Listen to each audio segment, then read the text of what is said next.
For most of us, an aesthetic is simply fun and games. It's a costume you can take on and take off. What happens when it becomes something a little more sinister? What happens when it becomes the defining feature of our personalities? Or even worse, the thing that eventually consumes our identity and individuality. Hey, it's Joel, welcome back to my channel. If you're interested in lifestyle and personal growth advice that is both realistic and relatable, then keep on watching. As you can tell by the title of today's video, we are going to be discussing aesthetics and particularly the problem of picking just one. So to begin, let's discuss what an aesthetic actually is.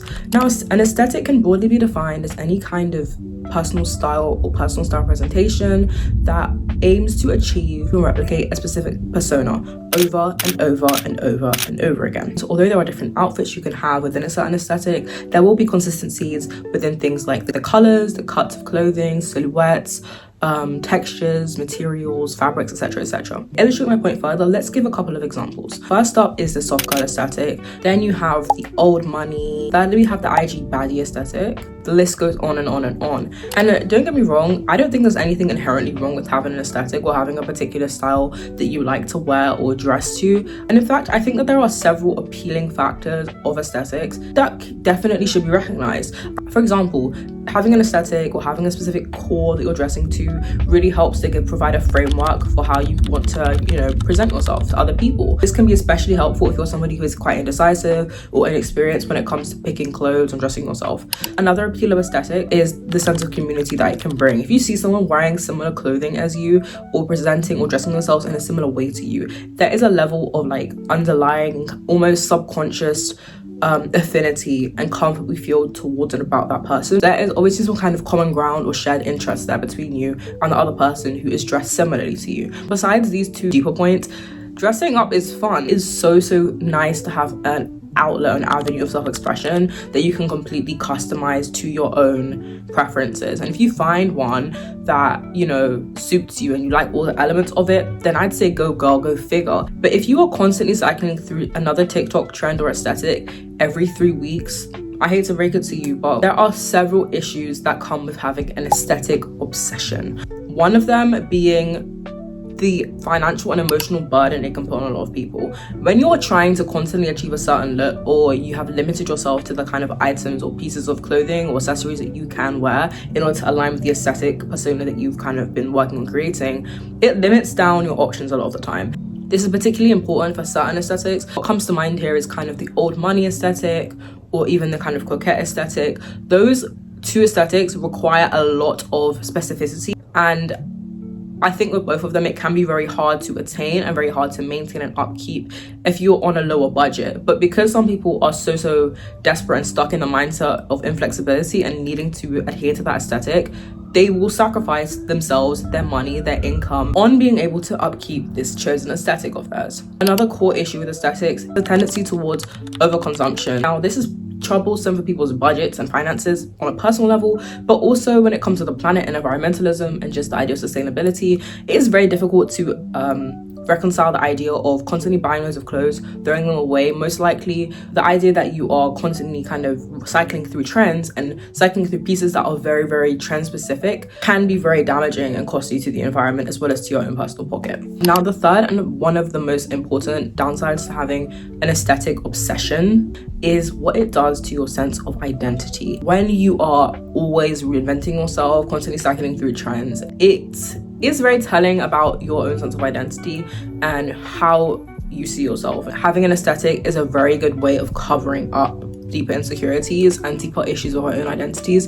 And I think that it can be very hard to rectify that kind of underlying issue or trauma if you are constantly cycling through aesthetics, because what it does is it allows you to change your persona.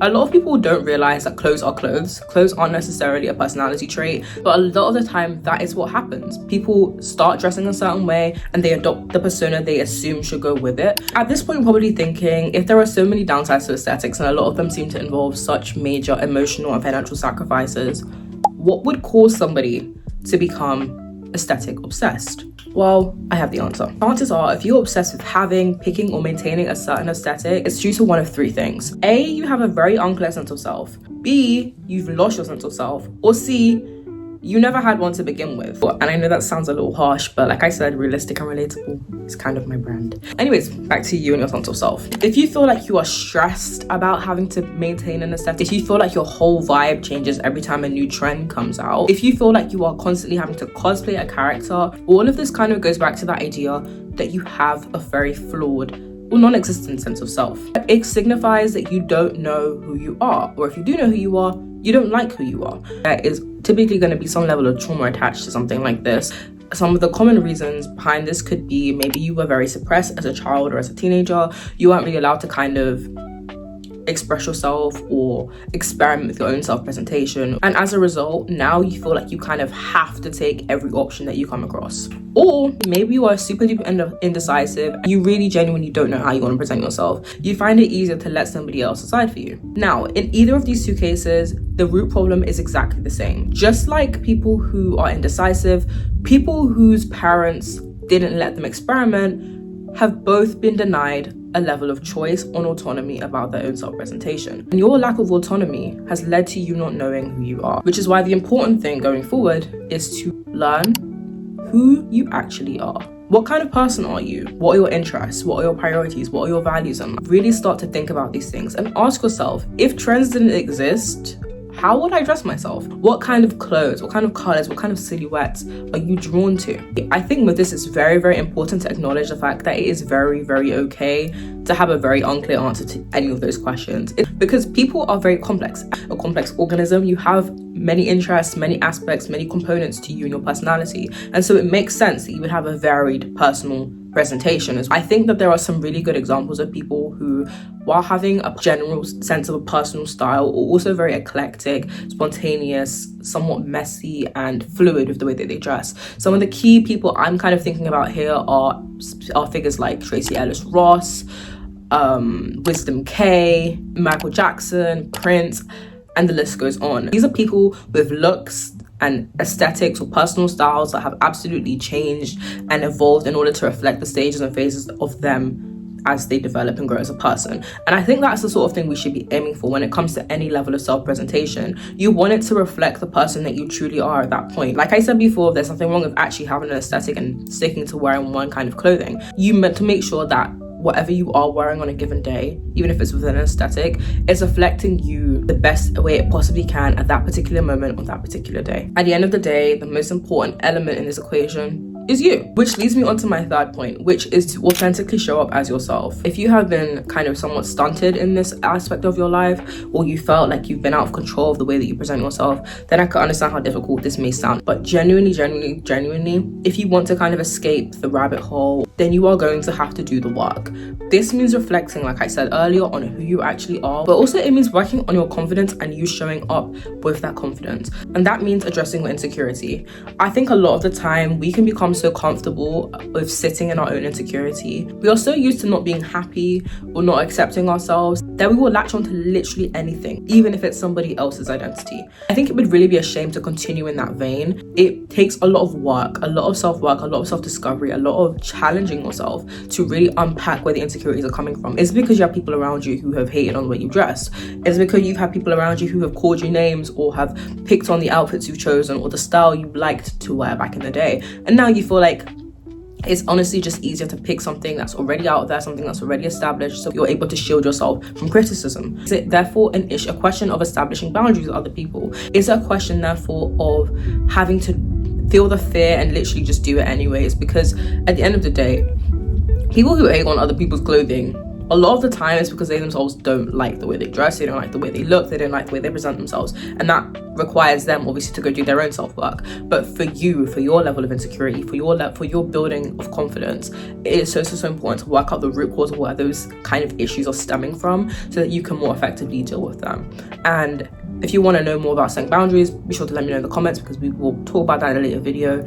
But I think some of my top tips when it comes to gaining confidence, as someone who myself has gone through a lot of people telling me that they don't like the way I dress, I think one of the biggest things that has really kept me grounded within that and has helped me to grow out of feeling like I need to hide myself or feeling like I need to hide behind someone else's style is the idea and the knowledge that I was made this way.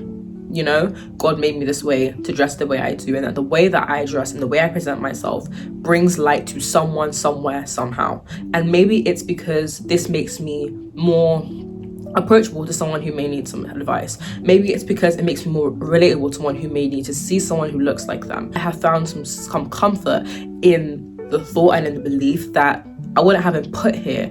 I wouldn't be walking in the path that I'm walking in and be existing in the way that I am if there were no purpose for it. And that is kind of the feeling you need to hold on to, the idea that everything about you inherently has value. Just because you were put here on this earth, there are people who will gain their own sense of, you know, pride in their own, people who will gain their own sense of pride or their own sense of security from you showing up authentically in the world. And I think that's something that you should definitely think about, internalize, hold on to. So to wrap up this little chat, as I've been reiterating throughout this whole video, while I don't think there is anything inherently bad with picking or having an aesthetic, I also don't think you need to have one. I don't think that it will change or fix your insecurities. I don't think that it is a be-all and end-all fixed solution to a lot of the problems that we are masking by choosing an aesthetic. I think that there is inherent value in showing up authentically as yourself, and I think the best people in this world are people that truly embrace and accept themselves as they are. Aesthetic, then cool. But if it means you have a mix and match, haphazard approach, that is absolutely fine. That's absolutely valid. It's absolutely valuable as well. I want to know what you think. Let me know down in the comments if you have any thoughts or suggestions in response to this video. If you like this video, then like this video, and I will see you again next week. Bye.